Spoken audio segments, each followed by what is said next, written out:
ETV ప్రేక్షకులకు నమస్కారం. శుభమస్తు కార్యక్రమంలో ఈరోజు గ్రహఫలం అంశానికి స్వాగతం. ఈనాటి గ్రహఫలం అంశంలో నేటి గ్రహాల స్థితిగతుల ఆధారంగా ద్వాదశ రాశుల వారికి కలిగే శుభాశుభ ఫలితాల్ని తెలుసుకుందాం. ఈరోజు మంగళవారం.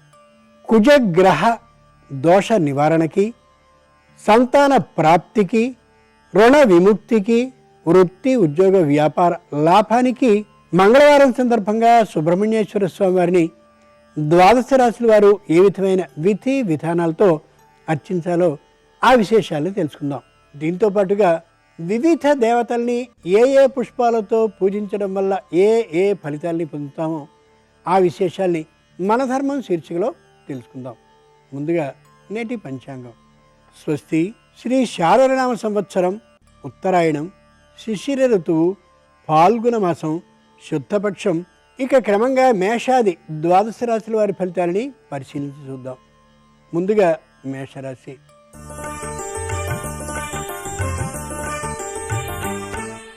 ఈరోజు మేషరాశి వారి ఫలితాలని పరిశీలించి చూస్తే భూగృహ వివాదాలు తెర మీదకి వచ్చే అవకాశం గోచరిస్తోంది. మధ్యవర్తులతో మాట్లాడి ఏ విషయాన్నైనా పరిష్కరింపజేసుకోవడం చాలా చక్కనైనటువంటి పని. స్త్రీలు ఏ విధమైనటువంటి దూకుడుతనం లేకుండా ఉంటారు. కుటుంబంలో సామరస్యం చక్కగా ఉంటుంది. సకాల నిద్ర భోజనాన్ని స్వీకరించడం వల్ల అనారోగ్య భావన ఏమాత్రమూ లేకుండా ఉంటారు. మేనమామతో విరోధం వచ్చే అవకాశం ఉంది కాబట్టి ఆచి తూచి మాట్లాడడం చాలా అవసరం. అసత్యాన్ని పలకకుండా ధర్మబద్ధంగా కానీ చేసినట్లయితే వ్యాపారం అనుకూలించే అవకాశం ఉంది. మంచి ఆదరణ కూడా వినియోగదారుల నుంచి లభిస్తుంది. ఆర్థికంగా కూడా బలంగా ఉండే అవకాశం ఉంది. ఈరోజు మేషరాశి వారి అదృష్ట సంఖ్య 5. ధరించవలసిన దుస్తుల రంగు పసుపు పచ్చన. మంగళవారం సందర్భంగా మేషరాశి వారు సుబ్రహ్మణ్యేశ్వర స్వామిని గులాబీలతో అర్చించినట్లయితే వృత్తిపరమైన సమస్యలు రానే రావు.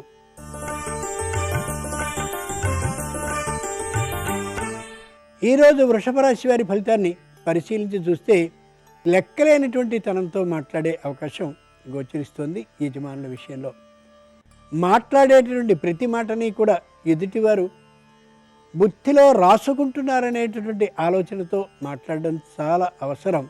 మాట్లాడిన వీరు మర్చిపోవచ్చు కానీ వారు దాన్ని బాగా గుర్తుంచుకుంటారనే యథార్థాన్ని మర్చిపోకూడదు. న్యాయస్థానాల్లో ఏవైనా అభియోగాలు కానీ ఉన్నట్లయితే వ్యతిరేకమైనటువంటి ఫలితం వచ్చే అవకాశం ఉంది అనే అభిప్రాయానికి అనుగుణంగా తగినటువంటి ప్రయత్నాల్లో ఉండి తీరాలి. సకాల నిద్ర భోజనాల్ని చేయడం వల్ల ఆరోగ్యం కుదుటపడేటువంటి అవకాశం ఉంది. పుణ్యక్షేత్రాలకి తీర్థయాత్రలకి వెళ్ళడం మంచిదే అయినప్పటికీ కూడా అతి ముఖ్యమైనటువంటి పని ఎదురు చూస్తున్నటువంటి సందర్భంలో ఆ ప్రయాణాలని వాయిదా వేసుకోవడం చాలా అవసరం. పాపం కలిగేటటువంటి కారణం ఏమాత్రము కాకపోవచ్చు. ఈరోజు వృషభ రాశి వారి అదృష్ట సంఖ్య 7. ధరించవలసిన దుస్తుల రంగు నలుపు.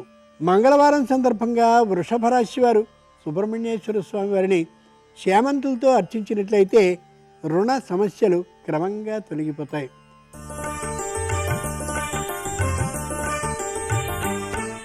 ఈరోజు మిథున రాశి వారి ఫలితాలని పరిశీలించి చూస్తే చేపట్టిన అన్ని పనుల్లోనూ కూడా విజయం లభించే అవకాశం ఉంది. పై ఉద్యోగులు, పై అధికారులు వీరి చేసినటువంటి కార్యక్రమాన్ని చూసి ఆనందంతో ప్రశంసించేటటువంటి అవకాశం ఉంది. ఆర్థికమైనటువంటి వేతన ఉన్నతి లేదా పదవీ ఉన్నతి మాత్రం ఇప్పట్లో వచ్చే అవకాశం లేనే లేదు. ప్రయాణాలను చేసేటటువంటి సందర్భంలో చాలా జాగ్రత్తని పాటించక తప్పదు. నిదానమైనటువంటి తీరులో ప్రయాణించడం ఎంతైనా మంచిది. ఆర్థికంగా ఉండేటటువంటి పత్రాలని, అలాగే తాను చదివినటువంటి విద్యా అర్హతలకి సంబంధించిన పత్రాలని, ఇతరమైనటువంటి పత్రాలని జాగ్రత్తగా ఉన్నది లేనిది పరిశీలించుకు చూసుకోవడం అవసరం. ఇతరులకి రుణాలని ఇవ్వడం, అలాగే రుణాలని తీసుకోవడం అనేటటువంటి ఆలోచన పూర్తిగా ఉండనే కూడదనే విశేషాన్ని మర్చిపోకూడదు. ఈరోజు మిథున రాశి వారి అదృష్ట సంఖ్య 5. ధరించవలసిన దుస్తుల రంగు ఆకుపచ్చన. మంగళవారం సందర్భంగా మిథున రాశి వారు సుబ్రహ్మణ్యేశ్వర స్వామిని పారిజాతాలతో అర్చించినట్లయితే ఆదాయ మార్గాలు అనేకం అవుతాయి.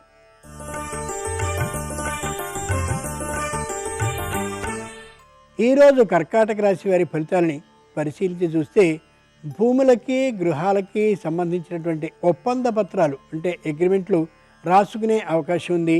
అగ్రిమెంటు రాయకుండా ఉండడం చాలా చాలా శ్రేయస్కరం. మధ్యవర్తితో మాట్లాడుకోవడం చాలా చాలా మంచిది.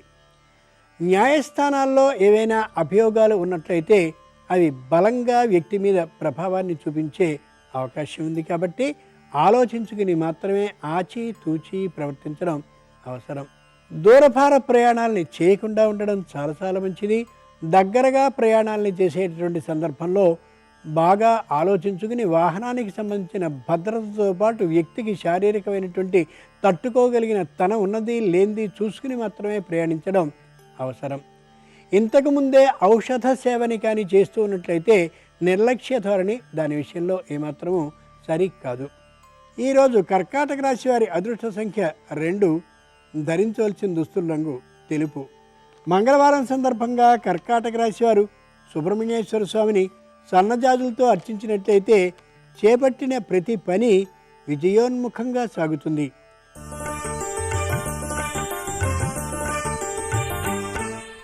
ఈరోజు సింహరాశి వారి ఫలితాలని పరిశీలించి చూస్తే ఆధ్యాత్మికంగా ఉన్నతి ప్రగతి సాధించినటువంటి వ్యక్తికి మంచి కీర్తి ప్రతిష్టలు లభించే అవకాశం ఉంది.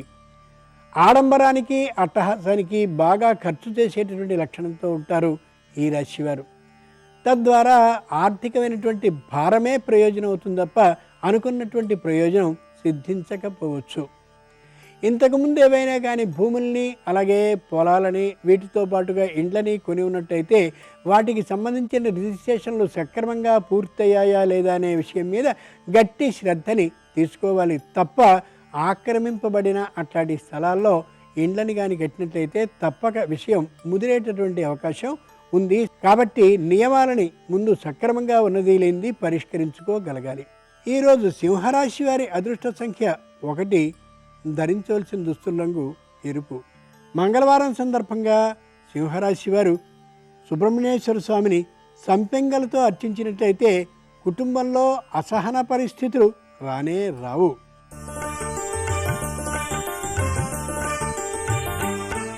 ఈరోజు కన్యారాశి వారి ఫలితాలని పరిశీలించి చూస్తే బంధుమిత్రులతో సహాయ సహకారాలని పొందుతూ ఉంటారు. వారికి కూడా సహాయ సహకారాలను అందించాలనే ఉత్తమ ఆలోచనలో ఉంటారు. నిరుద్యోగులు ఉద్యోగ సిద్ధి కోసం చేసేటువంటి ప్రయత్నాలు అంతంత మాత్రంగా ఉంటాయి. సత్ఫలితాన్ని ఇచ్చే అవకాశం తక్కువగా ఉంది. స్థానచలన ప్రయత్నాన్ని చేసే ఆలోచనని పూర్తిగా విరమించుకుంటారు. విదేశాల మీద ఒకప్పుడు మోజు ఉన్నప్పటికీ కూడా ఇప్పుడు విదేశాలకి వెళ్ళాలనే ఆలోచనని పూర్తిగా విరమించుకోగలుగుతారు. చేస్తున్నటువంటి ఉద్యోగాన్ని మాని మరో ఉద్యోగంలోనికి వెళ్ళాలనే ఆలోచనకి బలంగా వస్తారు. తప్పక అదే జరిగే అవకాశం ఉంది. ఏ ప్రయాణాన్ని చేసేటువంటి సందర్భంలో అయినా వాహనం యొక్క స్థితిగతుల్ని చూసుకుని ప్రయాణించడం చాలా చాలా అవసరం. ఏదైనా ఊరు వెళ్ళేటటువంటి సందర్భంలో ఇంటిని 2-3కి అప్పచెప్పి వెళ్ళడం చాలా చాలా ఉత్తమం. ధన నష్టం జరుగుతుందనేది దీని అభిప్రాయం కాదు, కానీ తగిన జాగ్రత్త ఉండడం అవసరం. వృద్ధుల ఆరోగ్య పరిస్థితులు చక్కగా ఉంటాయి. సంతానం ఆరోగ్యం కూడా చక్కగా ఉంటుంది. కలిగేటటువంటి అనారోగ్యం ఏదైనా ఉంటే అది తాత్కాలికమైనటువంటి అనారోగ్యమే తప్ప దీర్ఘకాలిక వ్యాధి మాత్రం కానే కాదు. రుణాన్ని ఇచ్చేటటువంటి సందర్భంలో మధ్యవర్తుల సమక్షంలో ఇవ్వడం మంచిది. చక్కనైనటువంటి లాభం వచ్చే అవకాశం ఉంది. ఈరోజు కన్యారాశి వారి అదృష్ట సంఖ్య 5, ధరించవలసిన దుస్తుల రంగు నీలం.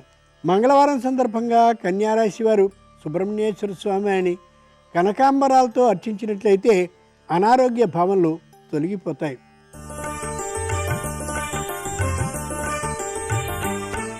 ఈరోజు తులారాశి వారి ఫలితాలని పరిశీలించి చూస్తే నూతనమైనటువంటి వస్తు సామగ్రిని కొనుగోలు చేయడం కోసం రుణాన్ని చేసి ఎక్కువ మొత్తాన్ని ఖర్చు పెట్టే అవకాశం ఉంది. నూతనంగా గృహాన్ని నిర్మించుకోవాలనే ఆలోచనతో సంతానం ఉండే అవకాశం ఉంది. తల్లిదండ్రులు ఆ ఆలోచనకి వ్యతిరేక భావాన్ని వ్యక్తీకరిస్తూ ఉండొచ్చు. దీనివల్ల కుటుంబంలో ఉండేటటువంటి సంబంధ బాంధవ్యాలు దెబ్బతినకుండా ఉండేలాగా తండ్రికి తల్లికి నచ్చ చెప్పుకోవడం అవసరం. సకాల నిద్ర భోజనాలని పాటించడం కూడా చాలా చాలా అవసరం. కుటుంబంలో స్త్రీలకి దూకుడుతనం ఏమాత్రము ఉండే అవకాశం లేనేలేదు. తప్పక అనుకూలంగా ఉంటారు. న్యాయస్థానంలో ఏవైనా అభియోగాలు అపరిష్కృతంగా కానీ ఉన్నట్లయితే వాటిని పరిష్కరించుకునేందుకు తగినటువంటి కృషిని చేసినట్లయితే అనుకూలత గోచరించే అవకాశం ఉంది. ఈరోజు తులారాశి వారి అదృష్ట సంఖ్య 3. ధరించవలసిన దుస్తుల రంగు నలుపు. మంగళవారం సందర్భంగా తులారాశి వారు సుబ్రహ్మణ్యేశ్వర స్వామిని ఎర్రగన్నేరులతో అర్చించినట్లయితే ఆత్మవిశ్వాసం పెరుగుతుంది.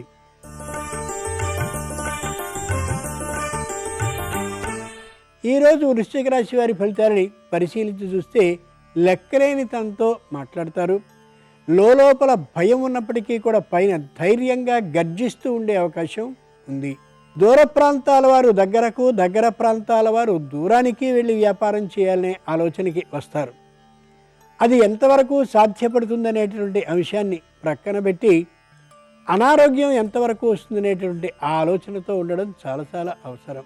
కొత్తమైనటువంటి పొలాలని, అలాగే స్థలాలని, ఇండ్లని, భూముల్ని కొనడానికి అనుకూలమైనటువంటి సమయం మాత్రం కాదు. కుటుంబంలో చక్కని సంతాన భాగ్యం ఉంది. ఆ కారణంగా తగినంతటి పొదుపుని పాటించి తీరవలసిందే. చక్కనైనటువంటి వినోద విహార కార్యక్రమాలు జరిగేటటువంటి అవకాశం కూడా గోచరిస్తోంది. అవకాశంగానే ఉన్నట్లయితే పుణ్యక్షేత్రాలకి, తీర్థయాత్రలకి వెళ్ళడం వల్ల విశేషమైనటువంటి పుణ్య లాభం కూడా కలుగుతుంది. ఈరోజు వృశ్చిక రాశి వారి అదృష్ట సంఖ్య 2. ధరించవలసిన దుస్తుల రంగు తెలుపు.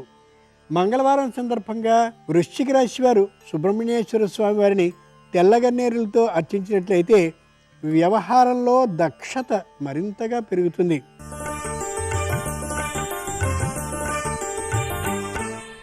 ఈరోజు ధనురాశి వారి ఫలితాలని పరిశీలించి చూస్తే మాటని చాలా విసురుగా మాట్లాడేటువంటి అవకాశం గోచరిస్తుంది. ఈ రాశి వారిలో మాటల్ని మాట్లాడిన తర్వాత ఎదుటివారు చెప్పేటటువంటి ఆ మాటల ప్రతిస్పందనని మాత్రం వినే ఊహలో ఉండరు ఈ రాశివారు.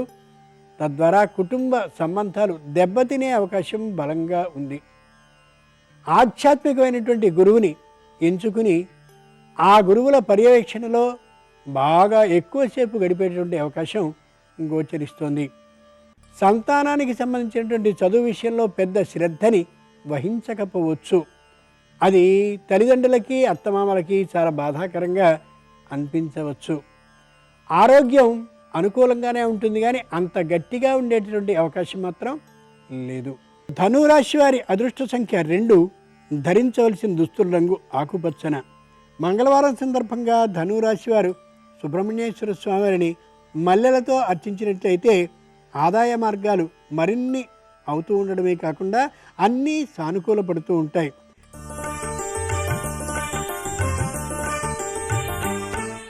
ఈరోజు మకర రాశి వారి ఫలితాలని పరిశీలించి చూస్తే గృహాలకి సంబంధించిన, అలాగే సంస్థలకి సంబంధించిన నిర్మాణాలు తాత్కాలికంగా నిలుపుదల అయ్యే అవకాశం ఉంది. కాబట్టి వాటి మీద ఆదాయం వచ్చేస్తుందనే తీరుగా లెక్కల్ని ముందే వేసుకోవడం ఏమాత్రము సరికాదు. ఇంటికి సంబంధించినటువంటి అన్ని వస్తువుల ధరలు బాగా పెరిగే కారణంగా వ్యాపారస్తులకి మంచి అవకాశం కలుగుతుంది ఆర్థికమైనటువంటి సంపాదన కోసం. ధాన్యానికి సంబంధించినటువంటి ఆదాయాన్ని వెంటనే ధాన్యాన్ని అమ్మేసుకుని తెచ్చుకోవడం మంచిది తప్ప తరువాతి కాలంలో తీసుకుందామని అనుకుంటూ ఉంటే ఆ సొమ్ము ఖర్చు అయిపోవచ్చు. అవతలి వారి నుండి మనకి చేరడం కూడా అది సాధ్యమయ్యేటటువంటి విషయం కాకపోవచ్చు. కుటుంబ సభ్యుల్లో సంతానం విద్యార్థి దశగా ఉన్నట్లయితే వారికి సంబంధించినటువంటి ఖర్చులు పెరిగే అవకాశం ఉంది. కాబట్టి జాగ్రత్తగా పొదుపుని పాటించక తప్పదు. అయితే రుణాన్ని చేయవలసిన అవసరం మాత్రం రాకపోవచ్చు. ఈరోజు మకర రాశి వారి అదృష్ట సంఖ్య 6. ధరించవలసిన దుస్తుల రంగు పసుపు పచ్చన. మంగళవారం సందర్భంగా మకర రాశి వారు సుబ్రహ్మణ్యేశ్వర స్వామివారిని నందివర్ధనాలతో అర్చించినట్లయితే ఆకస్మిక ధనప్రాప్తికి అవకాశం ఉంది.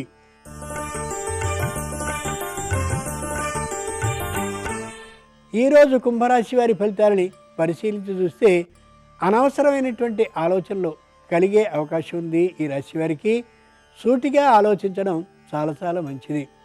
ఇంతకుముందు ఒక ఉద్యోగాన్ని చేసి అక్కడి నుండి ఇక్కడికి వచ్చినటువంటి కారణంగా ఇంతకుముందు చేసినటువంటి ఉద్యోగం లాభసాటిగా ఉందనే ఆలోచనకి వస్తూ మళ్ళీ ఆ ఉద్యోగంలో ప్రవేశించాలని ఊహకి వస్తారు. అది ఏమాత్రం సరైనటువంటి ఆలోచన కాకపోవచ్చు. ఉన్నటువంటి ఇంటిని అమ్మివేయాలనే ఆలోచనని ఎవరు చేసినప్పటికీ కూడా కుటుంబ సభ్యులతో విరోధించడం చాలా చాలా మంచిది తప్ప వాటాని తీసుకుందాం అమ్మబడ్డాక అనేటువంటి ఊహకి రావడం ఏమాత్రం సరి కాదు. రుణాన్ని తీర్చాలనేటటువంటి ఆలోచనతో ఉన్నప్పటికీ కూడా అది దాదాపుగా సంవత్సర కాలం నుండి వాయిదా పడుతూనే రుణాన్ని తీర్చలేనటువంటి స్థాయిలో మీ ఆర్థిక పరిస్థితి ఉండొచ్చు. ఈరోజు కుంభరాశి వారి అదృష్ట సంఖ్య 7, ధరించవలసిన దుస్తుల రంగు నలుపు. మంగళవారం సందర్భంగా కుంభరాశి వారు సుబ్రహ్మణ్యేశ్వర స్వామి వారిని మందార పుష్పాలతో అర్చించినట్లయితే కుటుంబంలో అసహన పరిస్థితులు దూరం కావడమే కాకుండా మనోబలం పెరిగే అవకాశం ఉంది.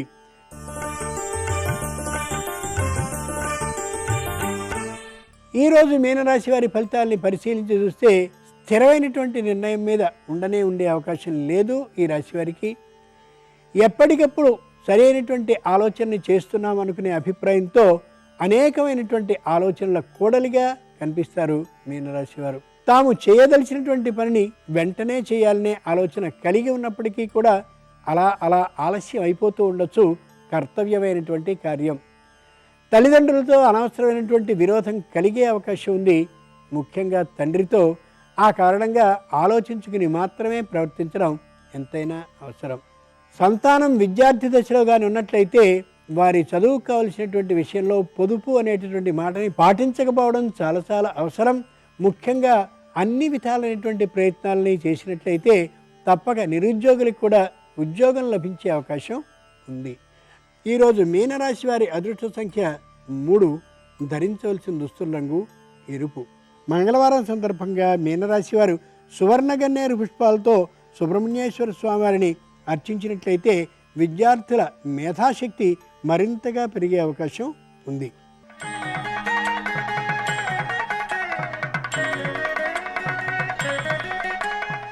పత్రం పుష్పం ఫలతోయం యో మే భక్త్యా ప్రయచ్చతి. భక్తితో పత్రాన్ని, పుష్పాన్ని, ఫలాన్ని, తోయాన్ని అంటేనే జలాన్ని ఎవరు సమర్పిస్తే వారికి మరింత సన్నిహితుణ్ణి అవుతాను అని భగవంతుడు ప్రకటించాడు.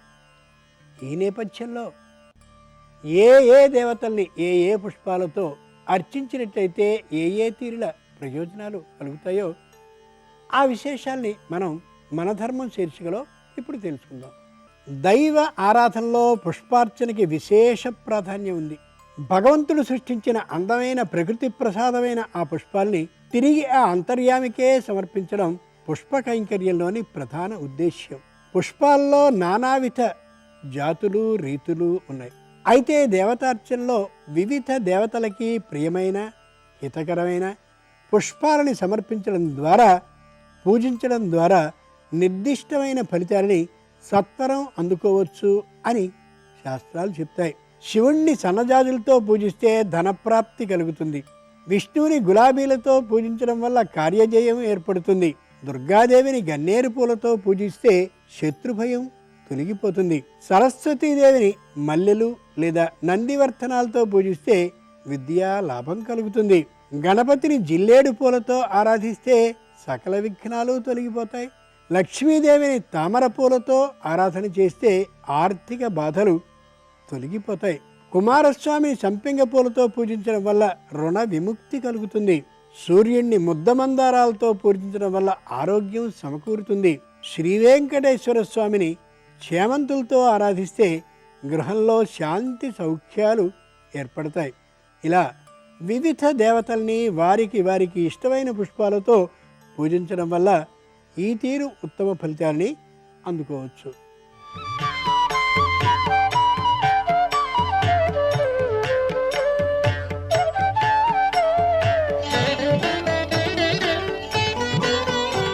శుభమస్తు కార్యక్రమంలో గృహబలం అంశానికి స్వాగతం. గృహ నిర్మాణంలో దిక్కులలో ఏదైనా దోషం ఉన్నప్పుడు ఆయా దిక్కుల రీత్యా ఆ దోష నివారణార్థం జ్యోతిష్యపరంగా ఎటువంటి విధి విధానాన్ని గనక పాటించినట్లయితే ఆ దోషాలు తొలగించుకోవటానికి మనకు ఆస్కారం ఉంటుందో వాస్తుశాస్త్రం చాలా చక్కగా వివరణ ఇచ్చింది. ఆగ్నేయ దోషం. ఆగ్నేయ దోషం కనుక ఉన్నట్లయితే ఇంటి ఇల్లాలకి అనారోగ్య పరిస్థితులు సంభవిస్తాయి ఎక్కువగా. ఆగ్నేయ దిశలో భూమి లోపల నీళ్ల ట్యాంకు లేదా ఇతర జలస్థానం కానీ అలాగే శయనాగారం కానీ ఇవి గనక ఉన్నట్లయితే ఆ వైపు భూమి ఎత్తుగా లేకుండా గనక ఉన్నట్లయితే అది ఆగ్నేయ దోషంగా భావించాల్సి వస్తుంది. నైరుతి దిశ కన్నా కొద్దిగా ఎత్తు తక్కువలో మిగతా దిశలన్నిటికన్నా కూడాను ఎక్కువగా ఒక్క నైరుతి కన్నా కూడాను కొద్ది తక్కువలో ఆగ్నేయంలో ఎత్తుగా ఉండాలి అన్నది శాస్త్రం. అలా లేకుండా కనుక ఉన్నట్లయితే ఆగ్నేయ దోషం ఉన్నట్టే లెక్క. ఈ ఆగ్నేయ దోషం ఉన్నప్పుడు ఈ దిశకు అధిపతి ఎవరు? శుక్రుడు. ఆగ్నేయ దిశకు గ్రహం శుక్రుడుగా చెప్తారు. అందుచేత శుక్ర మంత్రాన్ని గనక ఇంటి ఇల్లాలు యజమాని ఇరువురు కూడాను పఠించాలి. ఓం శం శుక్రాయ నమః అని చెప్పేసి ప్రతిరోజు కూడా శుక్ర స్తోత్రాన్ని గనక పఠించినట్లయితే శుక్ర గాయత్రి, శుక్ర కవచం ఇవి కూడా పఠించడం వలన చాలా చక్కటి లాభం చేకూరి తీరుతుంది అని చెప్పేసి శాస్త్రం. జన్మపత్రికలో శుక్రుడు శుభుడై ఉంటే వజ్రాన్ని ఆ ఇంటి ఇల్లాలు ధరించడం చాలా శ్రేయోదాయకం. అంతేకాకుండా ఈ కోణానికి దిక్పాలకుడు ఎవరంటే అగ్నిదేవుడుగా ఉంటాడు. అందుకనే ఆగ్నేయ దిశలోనే వంటిల్లు కట్టడం మనకి వాస్తుశాస్త్రంలో చాలా విశేషంగా చెప్తాం. వంట ఇల్లు ఆగ్నేయ దిశలో కట్టినప్పుడు దానికి అధిపతి కూడా అగ్నిదేవుడుగానే ఉన్నాడు కాబట్టి ఓం అగ్నయే నమః అనేటువంటి మంత్రాన్ని 108 సార్లు గనక పఠించినట్లయితే ఇక్కడ ఆగ్నేయ దిశలో ఉండేటువంటి వాస్తు దోషం తొలగింప చేసుకోవటానికి ఆస్కారం ఎక్కువగా ఉంటుంది సుమా. అంతేకాకుండా భోజనం చేసేటప్పుడు కొంత భాగం తీసి మీరు పక్షులకి కానీ లేక గోవుకు కానీ ఆహారంగా తినిపించాలి. శుభముహూర్తంలో 6 ముఖాల రుద్రాక్షను ఇంటి యజమాని గనక ధరించినట్లయితే ఆగ్నేయ దోష దిక్కు యొక్క వాస్తు దోష నివారణ చేసుకోవటానికి ఆస్కారం అత్యధికంగా ఉంటుంది. శుక్రుని యొక్క 108 నామాలు కూడా పఠించడం చాలా మంచిది. అంతేకాకుండా శుభముహూర్తంలో సూర్య యంత్రాన్ని విద్యుక్తంగా ఆరాధించి పూజాస్థలంలో గనక ఉంచినట్లయితే ప్రతిరోజు దాని ఎదురుగా శుక్రస్తోత్రం, మంత్రజపం, శుక్ర గాయత్రి అనేటువంటి జపాల్ని గనక ఇంటి యజమాని గనక ఆచరించినట్లయితే తప్పనిసరిగా ఆగ్నేయ దోషంలో ఉండేటువంటి విపత్కరమైనటువంటి పరిస్థితుల నుంచి బయలుపడి సుఖప్రదమైనటువంటి జీవన విధానాన్ని కొనసాగించటానికి ఆస్కారం అత్యధికంగా ఉంటుంది అని చెప్పేసి మహర్షులు చెప్పినటువంటి విధి విధానం. మరికొన్ని ముఖ్య విషయాలు రేపటి శుభమస్తు కార్యక్రమంలోని గృహబలంశలో తెలుసుకుందామా? మరి సర్వే జనాః సుఖినో భవంతు.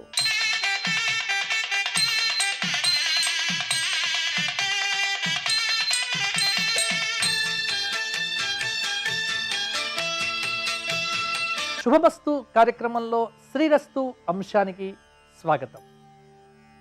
ఈరోజు ఫాల్గుణ మాసము, శుక్లపక్షము, నవమి తిథి, పునర్వసు నక్షత్రము, మంగళవారం. ఈ రోజున నవమి తిథి కూడా కొద్దిసేపు ఉండటము, అలాగే పునర్వసు నక్షత్రము రావటము. అందుకే ఈ రోజున శ్రీరామభద్ర అర్చన చేయటం చాలా విశేషం. ముఖ్యంగా తిరుమల లాంటి క్షేత్రముల యందు ఈ రోజున వెంకటేశ్వర స్వామి వారికి కూడా సీతారామ కళ్యాణం చేస్తారు. అంటే మలయప్ప స్వామి వారిని కూడా రామభద్రుడిగా అలంకారం చేసి కళ్యాణం చేసేటువంటి సంప్రదాయం అలాగే పునర్వసు నక్షత్రం వచ్చినప్పుడల్లా మిథున రాశి వారు కావచ్చు, లేకపోతే కర్కాటక రాశి వారు, అలాగే మిథున లగ్నానికి చెందినటువంటి వారు, కర్కాటక లగ్నానికి చెందినటువంటి వారు, ధనుర్లగ్నానికి చెందినటువంటి వారు, ఎవరైనా సరే ధనుస్సు రాశి వారు కావచ్చు, రామాయణ పారాయణం చెయ్యటం వల్ల సర్వ అరిష్టములు దూరమవుతాయి. పునర్వసు నక్షత్రంతో రామాయణ పారాయణాన్ని ఆరంభం చెయ్యాలి. మరల పునర్వసు నక్షత్రం వచ్చే లోపు రామాయణ పారాయణాన్ని ముగించాలి. ఇలా రామాయణ పారాయణ ఆరంభానికి పునర్వసు నక్షత్రము, రామాయణ పారాయణం ముగించటానికి కూడా పునర్వసు నక్షత్రాన్ని మన పెద్దలు సూచిస్తారు. కాబట్టి పునర్వసు నక్షత్రము రోజున శ్రీరామ చంద్రమూర్తి యొక్క చక్కటి రామనామ జపం కానీ, తారక మంత్ర జపము కానీ, లేకపోతే రామాష్టకము, రామరక్షా స్తోత్ర పారాయణము, రామాయణంలో ఏదైనా ఒక శ్లోక పారాయణం కూడా ఈరోజు అనంతమైనటువంటి పుణ్య ఫలమును మనకు అందిస్తుంది. ఇక సదాచార విషయానికి వచ్చినట్టయితే, దేవాలయే నదీ తీరే తీర్థే వైవాహికే తథా నౌకాయాం యజ్ఞశాలాయాం స్పర్శదోషో న విద్యతే.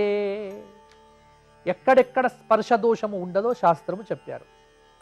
దేవాలయంలో ఒకరికి ఒకరు తాకితే స్పర్శదోషం లేదు. నదీ తీరమందు ఒకరికొకరు తాకితే స్పర్శదోషం లేదు. వివాహమందు, పడవలో, ప్రయాణ సమయంలో, పడవ అని ఆ రోజుల్లో ఎందుకు చెప్పారు అంటే ఆ రోజుల్లో పడవయే ప్రయాణానికి అనుకూలంగా ఉండేది కాబట్టి, సరే పడవ బదులుగా ఈ రోజున రైలు కానీ, విమానము కానీ, అంటే మనం ప్రయాణం చేయటానికి ఏవైతే వాహకములుగా పెట్టుకున్నామో అవన్నిటికీ యొక్క నియమం కూడా వస్తుంది. కాబట్టి ఇటువంటి చోట్లల్లో స్పర్శ దోషాదులు, ఎందుకంటే చాలామంది అనుకుంటారు ఏమిటి అంటే ఎవరైనా అశౌచం ఉన్నటువంటి వారు వచ్చారా, ఇలా చాలామంది చాలా రకాల సందేహాలు పెట్టుకొని ఇంటికి వెళ్ళి ఇబ్బంది పడుతూ ఉంటారు. కానీ ఇక్కడ శాస్త్రము స్పష్టంగా చెప్పింది ఏమిటి అంటే దేవాలయంలో కానీ, నదీ తీరంలో కానీ, ప్రయాణాలు చేసేటప్పుడు కానీ, సమూహంలో కానీ, గుంపులుగా ఉన్నటువంటి జనసమ్మర్దనంలో కానీ స్పర్శ దోషాదులు ఉండవు. అశౌచాది దోషాదులు ఎప్పుడు కూడా ఉండవు. అక్కడ ఎవరెవరికి ఏమీ తెలియదు కాబట్టి ఆ దోషాదులు ఏవీ వర్తించవు అని శాస్త్రము, ఆచారము రెండూ చెప్తున్నాయి.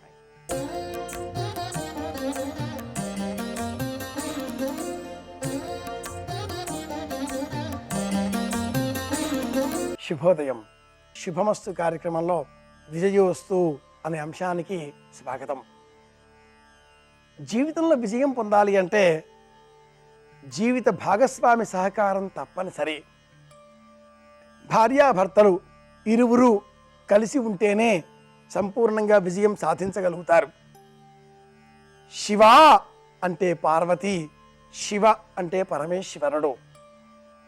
ఇల్లాలని సగ శరీరంలో ఉంచుకున్నవాడు పరమేశ్వరుడు, మనసులో ఉంచుకున్నవాడు పురుషోత్తముడు శ్రీమన్నారాయణుడు, మాట రూపంలో ఉంచుకున్నటువంటి వాడు బ్రహ్మదేవుడు. త్రిమూర్తులకే అలా సగం శరీరం ఇల్లాలుగా మనకు కనిపిస్తున్నప్పుడు లోకంలో కూడా ఏ పని చేయాలి అన్నా కూడా కలిసి చెయ్యాలి. సమష్టి చైతన్యంతో భార్యాభర్తలు కలిసి ఉండాలి, కలిసి పని చెయ్యాలి, కలిసి మాట్లాడాలి, వాక్కు అర్థంలాగా ఉండాలి అంటాడు మహాకవి కాళిదాసు. మంగళవారం నాడు కుజగ్రహ సంబంధంగా ఉండే దోషాలేమిటి అని ఆలోచిస్తే ఇరువురిలో ఏ ఒకరి జాతకంలోనైనా ఇలా కుజదోషం అంటూ కనిపిస్తే మాట పెళుసు మారుతుంది. ఇరువురి మధ్య కూడా తగవులు పెరుగుతాయి. భార్యాభర్తల మధ్య గొడవలు పెరగకుండా ఉండాలి అంటే జాతకాల పరిశీలనలో ఇరువురి జాతకాలలో కూడా కుజగ్రహం ఎక్కడ ఉంది, ఎవరితో కలిసి ఉంది, ఆ కుజగ్రహానికి ఎవరి దృష్టి ఉంది, కుజగ్రహం ఏ భావంలో ఉంది, ఈ 4 అంశాలను ప్రత్యేకంగా పరిశీలించాలి అంటుంది పరిహార విజ్ఞాన శాస్త్రం. జీవితంలో విజయం పొందాలి అంటే, చేపట్టే ప్రతి పని కూడా విజయవంతంగా పూర్తి చేసుకోవాలి అంటే ఇంట్లో ఉండే జీవన భాగస్వామి సహకారం తప్పనిసరి. అలాంటి నేపథ్యంలో ఒకవేళ ఏవైనా కారణాల చేత జాతకంలో ఇలా వ్యతిరేక పరిస్థితి కనిపించినప్పుడు పాటించే పరిహారాలు ఏమిటి? మౌనవ్రతం స్వీకరించాలి. మంగళవారం నాటి రాహుకాలంలో ప్రత్యేకంగా రాహుకాల దీపాన్ని వెలిగించి దుర్గా స్తోత్రాన్ని పారాయణ చేస్తే కొంత ఈ దోషం తగ్గుముఖం పడుతుంది. అలాగే మంగళవారం నాడు జాతక చక్రంలో ఇరువురిలో భార్యాభర్తలలో ఎవరి జాతకంలోనైనా కుజదోషం అన్నది కనిపించినప్పుడు అలాంటి వారు మినుములను దానం ఇవ్వాలి, లేదా గుప్పెడు మునుములు చేతబట్టుకొని మనలో ఉండేటటువంటి కోపం వెళ్ళిపోవాలి, తగ్గిపోవాలి, ప్రశాంతత చేకూరాలి, చిరునవ్వులు చిందిస్తూ ఏ పదం ఏ మాట విన్నా కూడా వెంటనే సమాధానం ఇవ్వకుండా కాసేపు ఆగే ఓర్పు నాలో కలగాలి అని అనుకొని ఆ గుప్పెడు మినుములను శునకములకు ఆహారంగా అందించాలి. కోపాన్ని తగ్గించుకోవాలి అంటే మినుములను జాగిలములకు ఆహారంగా అందించాలి అంటుంది పరిహార విజ్ఞాన శాస్త్రం. పట్టుదలను తగ్గించుకోవాలి, అలాగే మాట పట్టు విడుపు రెండూ ఉండాలి, సరే అనే 2 అక్షరాలు నేర్చుకోవాలి, అలాగే మంచిదే సరే ఈ 3 కూడా గొప్ప పద ప్రయోగాలు. ఇవి నేర్చుకుంటే కుజగ్రహం యొక్క ఆగ్రహం ఏ విధంగా కూడా మనపైన పనిచేయదు. కానీ జాతక చక్రంలో ఈ కుజగ్రహం లగ్నం నుంచి 2వ ఇల్లు వాక్క్షేత్రం, 4వ ఇల్లు కుటుంబ క్షేత్రం, 7వ ఇల్లు జీవన భాగస్వామికి సంబంధించినటువంటి బాక్స్ అవుతుంది, గృహం అవుతుంది, 8వ ఇల్లు ఆయుర్దాయం, శారీరక మానసిక రుగ్మతలకు మూలమవుతుంది, 12వ ఇల్లు ధనపరమైనటువంటి ఖర్చులకు మూలకారకం అవుతుంది. డబ్బుంది, ఈ డబ్బుని మనం ఖర్చు పెట్టే సమయంలో రోగ నిదానాలకై రోగ నివారణలకై ఖర్చు పెడుతున్నామా, లేక పుణ్యబలం పెంచుకోవడం కోసం సమాజంలో ఉండే మంచి మార్పు సృష్టించుకోవడం కోసం వినియోగించే విధంగా ఖర్చు పెడుతున్నామా? సత్రాల నిర్మాణాలకో, బడి నిర్మాణాలకో, అలాగే చెరువుగట్టు మేలు చేయడం కోసమో, గుడి నిర్మాణానికో, అన్నదాన సత్రాల నిర్మాణాదులకో ఇలాంటి వాటికి ఖర్చు పెడుతున్నామా, లేక ఆసుపత్రులలో మనమే ఔషధ సేవనం కోసం విరివిగా ఖర్చు పెడుతున్నామా? ఇది దుఃఖకారకమైన కారణం అవుతుంది. ఎందుకు ఇలా అయింది అంటే జాతకంలో 12వ ఇంట కుజుడు ఉండవచ్చును అని కూడా పరిహార విజ్ఞాన శాస్త్రం గుర్తిస్తుంది. కుజుడు మాటకు చాలా ప్రభావం చూపించే వ్యక్తి అవుతాడు. మాట పుట్టుకకు మూల కారణం బుధగ్రహం అయితే వెలువడిన ఆ మాట ఇతరుల చెవికి చేరే మార్గంలో సవ్యమైన అర్థాన్నే పొంతరించుకునేటట్లుగా ఉండడం గురుగ్రహ అధీనంలో ఉంటే ఆ మాట పెళసరిగా మారేటటువంటి గ్రహం మట్టుకు కుజగ్రహ ఆగ్రహంగానే ఉంటుంది అంటుంది జ్యోతిర్విజ్ఞానం.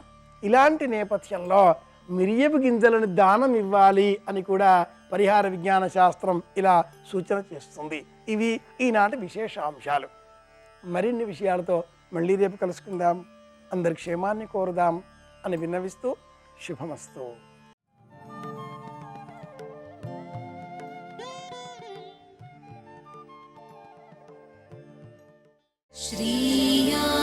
श्रीयाञ्जनेयं प्रसन्नाञ्जनेयं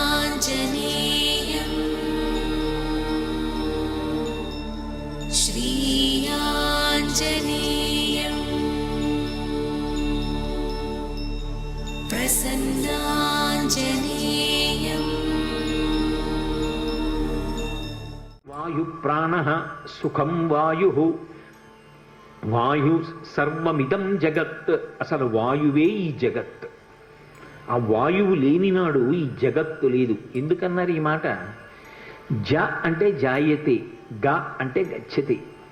జాయతే గచ్చతే వచ్చేది వెళ్ళేది. వచ్చింది కొత్తగా ఓ ప్రాణి. దేనివల్ల వస్తుంది? ప్రసూతి వాయువు వల్ల వస్తుంది. అమ్మ కడుపులో ప్రసూతి వాయువు లోపల ఉన్నటువంటి బిడ్డని పైకి తోస్తే కొత్తగా ఒక శిశు జననం అవుతుంది.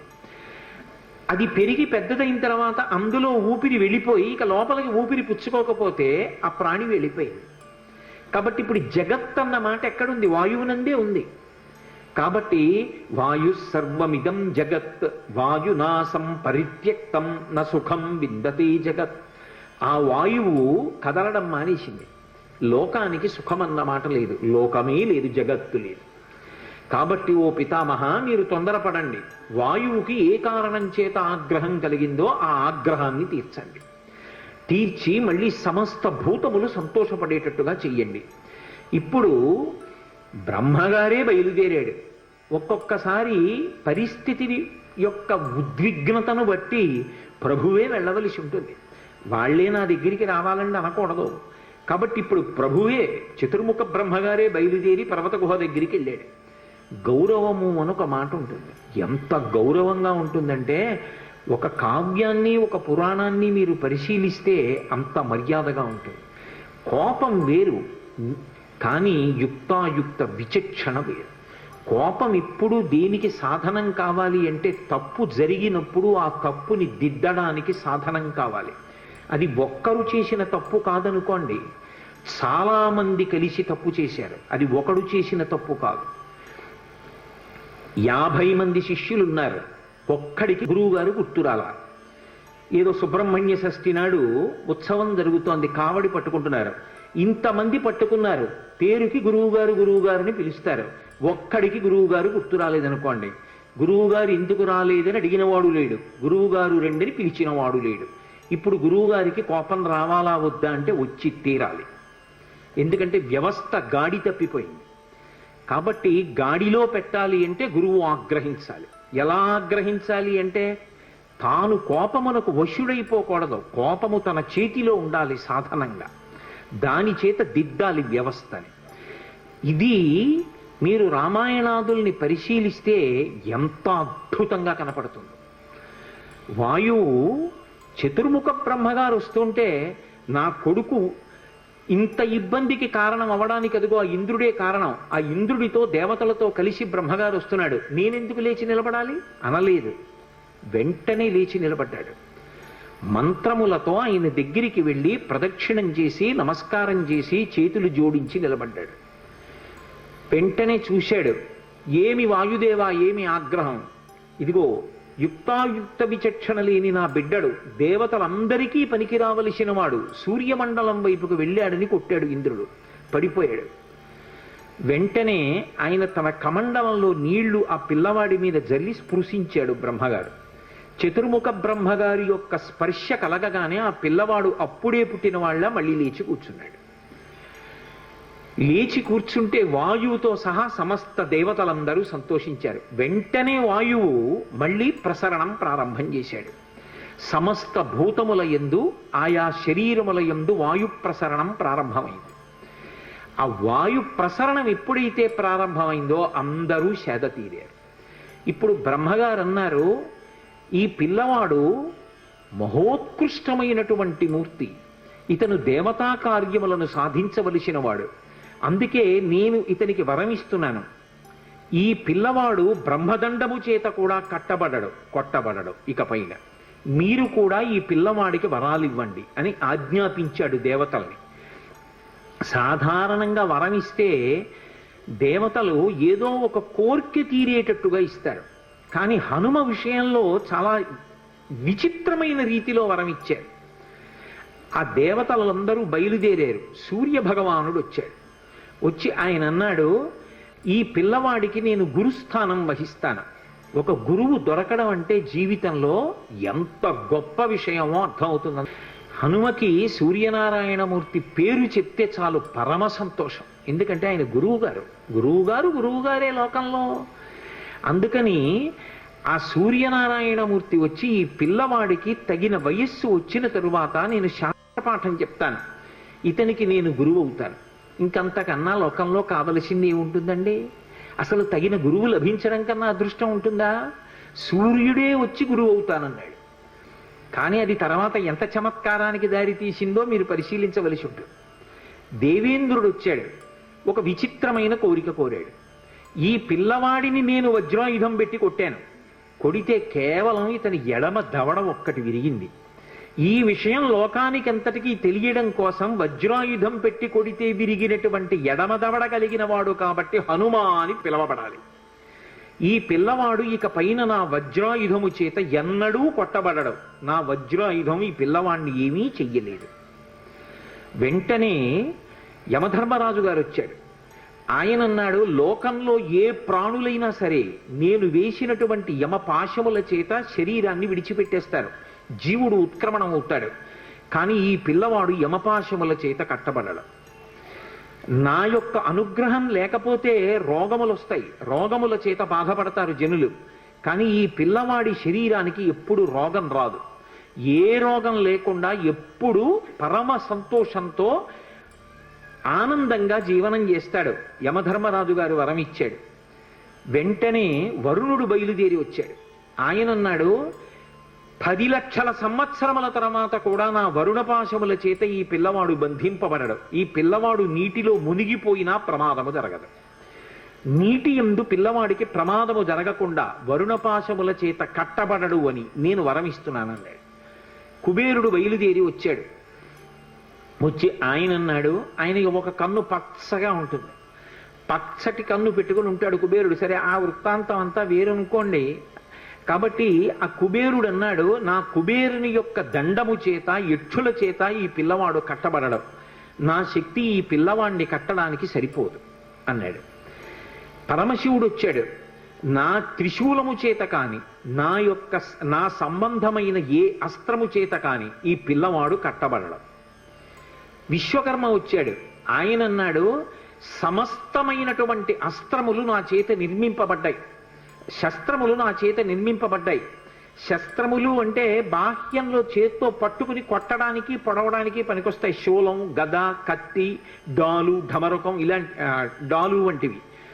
ఇటువంటి శస్త్రములు ఏవి కూడా ఇతని యందు పనిచేయవు. అంతేకాదు, ఏ అస్త్రాన్ని ప్రయోగించినా కూడా ఈ పిల్లవాడు అస్త్రము చేత కట్టబడడు. ధనుర్వేదంలో ఉన్న ఏ అస్త్రం ప్రయోగించండి, అది రౌద్రాస్త్రం, ఐంద్రాస్త్రం, వారుణాస్త్రం, ఏ అస్త్రమైనా సరే ఈ పిల్లవాడు అస్త్రముల చేత కట్టబడడం. ఇప్పుడు సృష్టిలో ఆయన అంతటి బలపరాక్రమములు కలిగిన వాడు వేరొకడు ఉన్నాడా ఎక్కడైనా? ఇక లేడు. అంతటి బలపరాక్రమములు కలిగిన వాడు ఎవరి చేత కట్టబడనివాడు. ఇంత శక్తి కోరుకుంటే కూడా బ్రహ్మగారు ఒక్కడికి కూడా ఇవ్వలేదు. అలాంటిది శాసనం చేసి దేవతలందరి చేత ఇప్పించారు. ఇప్పుడు ఇంత శక్తివంతుడయ్యాడు ఆ పిల్లవాడు. దేవతలందరూ అంతర్ధానం అయిపోయారు. వాయువు పిల్లవాడిని తీసుకెళ్లి తల్లి అంజనాదేవికి అప్పచెప్పి తాను వెళ్ళిపోయాడు. ఈ పిల్లవాడు మున్యాశ్రమాల్లో పెరిగి పెద్దవారు అవుతున్నాడు. అపారమైనటువంటి బలం, అపారమైనటువంటి తేజస్సు. ఇప్పుడు ఆ పిల్లవాడు ఏం చెయ్యాలి అంటే, బాల్యచేష్టితముల చేత ఏం చెయ్యాలో తెలియక ఆ మున్యాశ్రమాల్లో ఆరవేసుకున్నటువంటి మడిబట్టలు, నారచీరలు అన్నీ చింపేస్తుండేవాడు. అక్కడ ఉన్నటువంటి సృక్కులు, స్రువాలు మొదలైన వాటిని విరిచేస్తుండేవాడు. అక్కడ పెట్టినటువంటి మంగళద్రవ్యాలు, పేలాల పాత్రలు, ధాన్యం, ఆవు పాలు, పెరుగు, నెయ్యి, లాజలు, పేలాలు ఇలాంటివి కనపడితే ఆ పాత్రలన్నీ ఛిద్రం చేసేవాడు. యజ్ఞకుండాల్ని తిరగతోసేసేవాడు. ఇవన్నీ చూసి అంగిరసుని యొక్క వంశంలో వచ్చినటువంటి వాళ్ళు, భృగు వంశంలో వచ్చినటువంటి వాళ్ళు, కొంతమంది మునులు ఆ పిల్లవాణ్ణి చూసి శేపురేనం రఘుశ్రేష్ఠ నాతి క్రుద్ధాతి మన్యవహ అన్నారు. ఎక్కువ కోపం పెట్టుకుని కాదు మనసులో వాళ్ళు శాపం ఇచ్చింది, వాళ్ళు ఏదో కోపంతో ఇవ్వలేదు. ఈ పిల్లవాడి ఇంత అల్లరి చేస్తున్నాడు, చేస్తుంటే ఎప్పుడైనా ఎవరికైనా కోపం వచ్చి చటుక్కున ఏదైనా ఇబ్బంది కలిగితే అలా కలగకూడదంటే ఈ పిల్లవాడికి తన బలం తనకి తెలియకుండా ఉండాలి, ఉంటే అల్లరి చేయడు అని ఈ పిల్లవాడిని వేరొకరు స్తోత్రము చేసే వరకు, అతని బలము అతనికి జ్ఞాపకం చేసే వరకు ఈయన బలము ఈయనకు జ్ఞాపకము ఉండకుండుగాక. రామదూత హనుమాన్, శ్రీరామదూత హనుమాన్.